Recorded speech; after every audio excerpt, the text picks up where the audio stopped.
I feel differently today than I felt the day after releasing Folklore, because even the day after releasing Folklore, Aaron and I were still bouncing ideas back and forth, and we just knew we were going to keep writing music. I didn't know if it was for an album of mine or Aaron and Justin Vernon have a really amazing project called Big Red Machine. So we kept writing thinking maybe we were going to do some Big Red Machine stuff, but the things that we ended up writing really sounded more like a continuation of Folklore. So when I put out Folklore, I remember just feeling so proud and happy, but still like foot on the gas, like let's keep going. This is fun. I'm not finished with this. And everybody, all my collaborators, we all felt the same way about it. So we just kept going. With this one, I have this feeling of sort of quiet conclusion and sort of this weird serenity of like, we did what we set out to do, and we're all really proud of it. And that feels really, really nice. Yeah, I'm not surprised, because I feel like the stories, to some degree, there's some conclusion in this album too, from where you began on Folklore, and there's so much closure on this new record, and I want to dive into aspects of that, and I just feel like the future must feel wide open to you right now. But I want to refer back to the Long Pond sessions, and Jack Antonoff said something really poignant, which was, I've never made an album like this. I don't know if I ever will again. Yes. And in your mind and in your heart, you knew you wanted to carry on and there was music to be done, but it felt like for others, assuming that Jack was genuine because he's an honest human, he wasn't sure there would be an evermore or a chance to work like this again. Was there a sort of a melancholy to the end of Folklore? Not really. I was just so happy that my world felt opened up creatively. There was a point where I got to as a writer who only wrote very diaristic songs that I felt it was unsustainable from my future moving forward. It felt like too hot of a microscope. It felt a bit like I was like, why am I just like, if I'm writing about my life and all it is, on my bad days, I would feel like I was loading a cannon of clickbait when that's not what I want for my life. And I think that when I put out Folklore, I felt like, if I can do this thing where I get to create characters in this mythological American town or wherever I imagine them, and I can reflect my own emotions onto what I think they might be feeling, and I can create stories and characters and arcs and all this stuff, but I don't have to have it feel like when I put out an album, I'm just like giving tabloids ammunition and stuff. Yeah, there's so much judgment that would come along with every record. Yeah, and constantly kind of like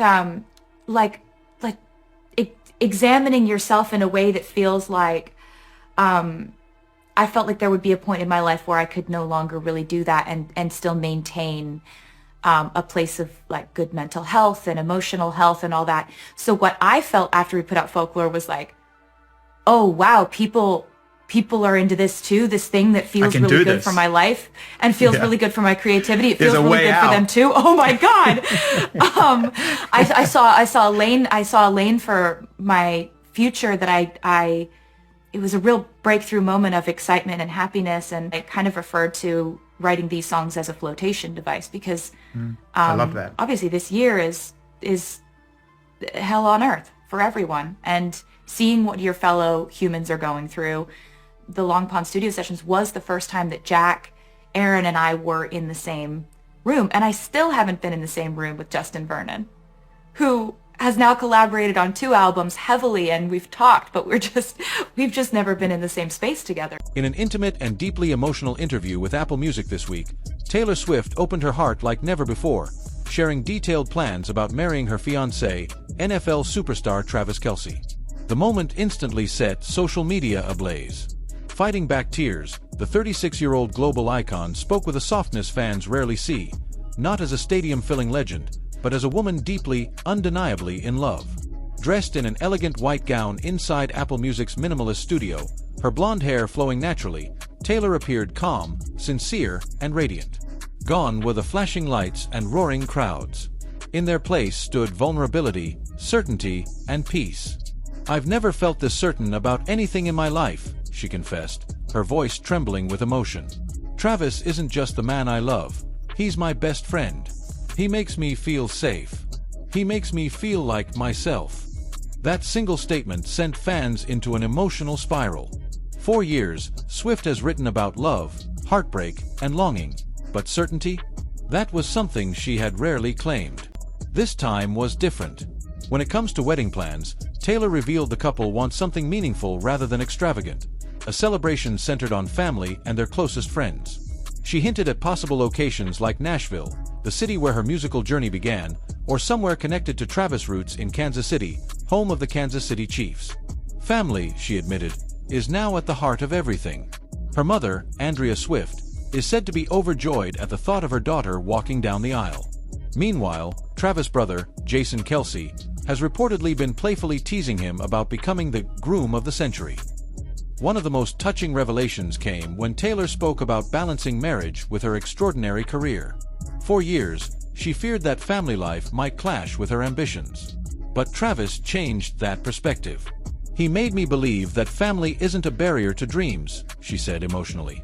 He supports me on every stage, and I support him on every field. We're a team. From him flying across the country to attend her concerts, to her sending encouragement before his biggest games, to quiet nights listening to unreleased demos together, their love story thrives both in the spotlight and away from it. When asked about her wedding dress, Taylor laughed softly. I've been thinking about it since I was a little girl. Though she kept the details secret, she described it as classic, elegant, and timeless. As for the music, she joked she won't be performing a 3-hour set. This time, she wants to fully embrace being the bride. After nearly 2 decades of record-breaking tours, awards, and global fame, Taylor revealed a new side of herself. Not the heartbroken storyteller, but a woman stepping into a new chapter filled with stability and lasting love. I've written about love for years, she reflected. But this time, I'm not writing about a dream. I'm living it. Fans quickly pushed phrases like Taylor wedding and Kelce Swift forever to the top of trending searches. Many say this is the happiest, most grounded version of Taylor they've ever seen. Their relationship, once viewed as a glamorous pairing between a pop icon and an NFL champion, has evolved into something far deeper. We come from 2 different worlds, Taylor explained, but our values are the same: family, loyalty, gratitude. When asked what she looks forward to most in marriage, she paused before answering. To wake up every day knowing we choose each other. Not because of pressure, not because of expectations, but because of love. Though no official wedding date has been announced, one thing is certain. When that day arrives, it won't just mark a celebrity event, it will symbolize a powerful new beginning. A chapter defined by peace, partnership, and a love story built to last.